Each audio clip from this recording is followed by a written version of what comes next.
Hi, series recapped here. Today, I'm going to explain episode 5 and 6 of a Brazilian dystopian thriller series called 3%. Spoilers ahead, watch out, and take care. After the last task, Ezekiel goes to his office and finds Aline inside. Since she hindered his privacy, he doesn't want to hear anything from her. But when she mentions the fingerprint she found in his office, he is obligated to listen. After doing some research, she has figured that the print belongs to a kid from the slums. Ezekiel gets more nervous with time and asks her what she wants. Aline promises to not tell the council about the kid if he steps down from his position after this year's selection and hands her the responsibility. Ezekiel has no way but to agree to her conditions, bound by the secret about Augusto. The scene shifts to 5 years earlier. It's Ezekiel's first year as the chief of the process. His wife Julia is an agent and is by her husband's side at every step. She helps him with the first speech, which he delivers flawlessly. They are living their dream as a couple and couldn't be happier in life.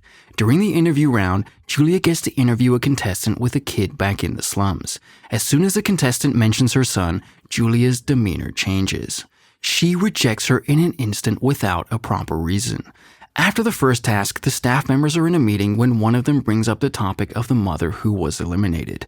They think Julia was too harsh on her, but she argues the woman was not mentally strong to handle the process.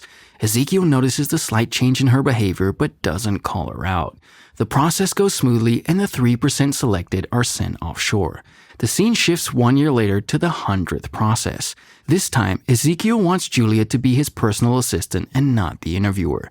Julia is not happy about the change, assuming it's because she eliminated the mother last year. Ezekiel assures her that he just wants her to take on bigger responsibilities. He teaches her how to run his personal computer and access all the CCTV footage from the city and from the facility. In one of the missions, the agents find a member of the cause and chase him into the slums. Ezekiel and Julia watch the mission through cameras. Everything goes well until an innocent man is killed in the chase and declared collateral damage. Julia gets a look at the kid who the dead man was taking care of and is shocked.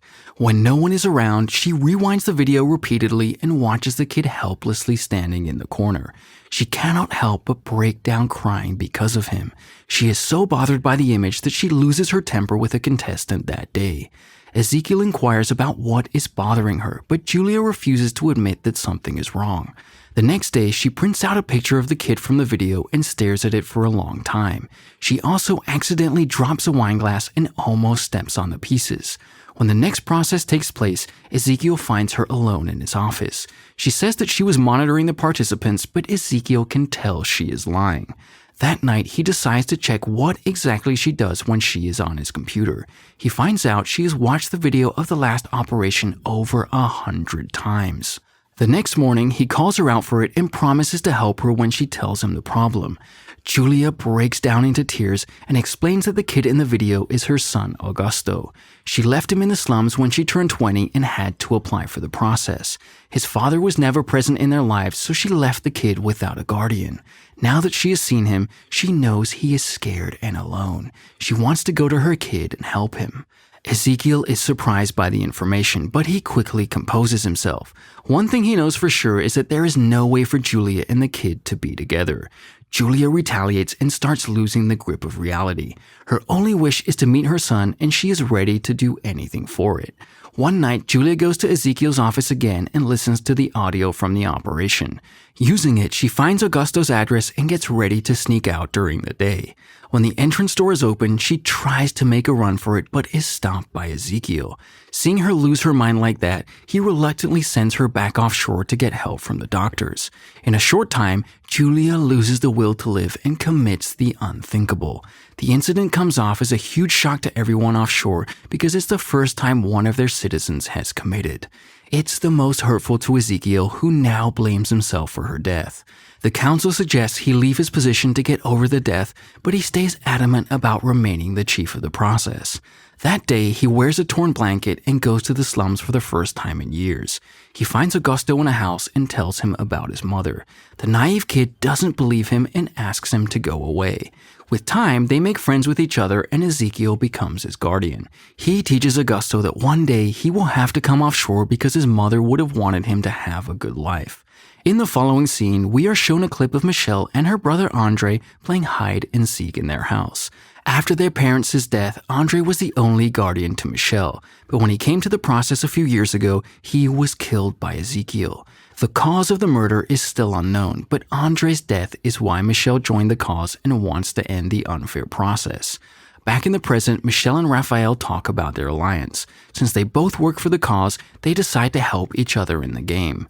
Fernando watches them talking and is confused about their friendship, since Raphael has proven to be a horrible person until now. For their next task, all the contestants are given a single room. Their parents or close ones are in the rooms, much to their surprise. Fernando meets his father. He is proud of his son for coming so far in the game. It's revealed that the next task is just an option for the contestants. They can either take a huge box of money and return home or continue the game without a single penny. Fernando wants to take the first option, but his father doesn't support him. According to him, Fernando's life will amount to nothing if he stays handicapped his whole life. Since his father has always supported Fernando, the comment surprises him. At last, he chooses to stay in the game because if he goes out now, his father will abandon him. Meanwhile, Michelle is approached by an agent since she doesn't have a family. He tells her the options she has and gives her time to choose between the money or the process. At the same time, Joanna is attacked by a strange man. He has been sent by the gangster whose son died because of her. The man has been offered a lot of money by the gangster to kill Joanna and has entered the facility after pretending to be her father. He gives her two options to choose from. Either she pretends to be his daughter and gives him the money she gets by quitting, or she dies instantly.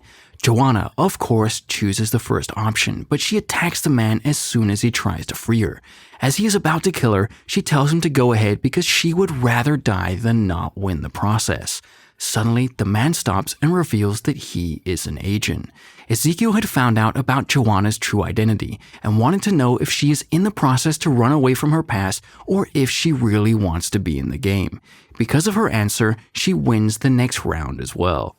In the meantime, Raphael also meets his mother. She wants him to return home with money and help his brother who he betrayed to come here.